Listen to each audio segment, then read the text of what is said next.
Elon Musk is taking another step closer to his objective with the landing of Starship on the moon, demonstrating the amount of work and dedication put into his ambition. Will it be able to reach for the stars, or will it crumble? So stay with me until the end of the video to learn more about this fascinating invention. Before we get started, don't forget to subscribe to our channel for more videos like this.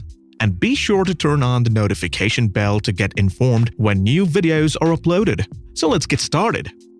Elon Musk is working on a vehicle that may revolutionize space technology, as it will be called the Starship. It will be a completely reusable transportation system capable of transporting up to 100 people to Mars. Elon Musk's private spaceflight firm SpaceX was founded with the idea of making life multiplanetary. Existential danger, such as an asteroid impact significant enough to wipe mankind out, are part of the reason for this. Other planets would be colonized, and some of the eggs would be placed in different baskets, saving human civilization if one of them experienced a catastrophe. At an international conference in Mexico in 2016, the entrepreneur explained his reasoning. There will be two paths for history to take. One option is that humans remain on Earth indefinitely with an ultimate extinction catastrophe, he said. The other option is to evolve into a spacefaring civilization and a multi-planet species, which I trust you agree is the best path to choose. Musk has frequently expressed his desire to construct communities on Mars. Settlements, he thinks, would need a significant amount of people to become self-sustaining. The spaceship, dubbed the Starship, will be launched atop the Super Heavy rocket. The entire system, known as Starship, will tower 120 meters, 394 feet tall. With its nose cone and landing fins, the stainless steel vehicle looks like a rocket ship from the golden age of science fiction. 6 extremely efficient Raptor engines, developed over a decade by SpaceX, are mounted at the back of the 50-meter, 160-feet-long ship. The engine's design reduces the quantity of propellant lost by breaking down the combustion process into phases. The propellant tanks are located in the vehicle's center. These provide the Raptors with liquid methane and liquid oxygen. The fuel is methane and the oxidizer is oxygen, a chemical that causes the fuel to burn. Methalox is the name given for this combo. Although methane is an uncommon fuel for rocket engines, it can produce a lot of thrust. Given Elon Musk's plans for Mars, it's also a wise decision. According to SpaceX founder Elon Musk, the Sabatier reaction may be used to synthesize methane CH4 from Martian subterranean water and atmospheric carbon dioxide. Refueling the Starship using Martian resources for the return voyage to Earth would provide a degree of self-sufficiency, making trips more practical and cost-effective. A massive payload compartment at the front of the spaceship, often referred to as the upper stage, will transport big goods or passengers to deep space destinations. Let's go on to the rocket now. Super Heavy will be loaded with 3,400 tons or 6.8 million pounds of cryogenic chilled Methalox and will be 70 meters, 230 feet long.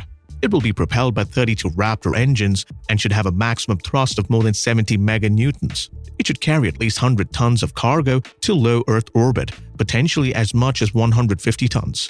This will make Super Heavy more potent than the massive Saturn V launcher utilized in the 1960s and the 1970s for the Apollo moon landings. The integrated Starship system will begin to tilt over towards the desired orbit as it ascends off the launch pad. Super Heavy will release steel structures dubbed grid fins from the rocket sides as it descends, fashioned like potato waffles. These will assist in guiding the rocket stage back to its launch pad so that it may be relaunched. SpaceX planned to fire up Super Heavy's Raptor engines to recommend a precise landing on 6 steel legs. After a launch, SpaceX accomplishes something similar with the first stage of their Falcon 9 rockets, successfully landing them on landing sites and drone ships. However, SpaceX has changed its mind and now intends to grab the falling rocket. This structure allows engineers and crew personnel to access the spacecraft and rocket while they are on the launch pad. Meanwhile, following separation, the top stage of the Starship might be placed in a parking orbit, enabling it to be refueled with propellant. If you simply fly the Starship to orbit and don't do any replenishing, it's very excellent. You'll get 150 tons to low Earth orbit and have no fuel to go any place further. Musk said in a keynote address at a conference in 2017, you could send up tankers and refill in orbit and get 150 tons all the way to Mars. If you send up tankers and refill in orbit, the spaceship would dock or marry another Starship orbiting the Earth that serves exclusively as a propellant store to refuel. At the back part of the ship, the two ships would mate. They'd attach to the other rocket using the same mating interface they'd use for liftoff, Musk said back in 2017.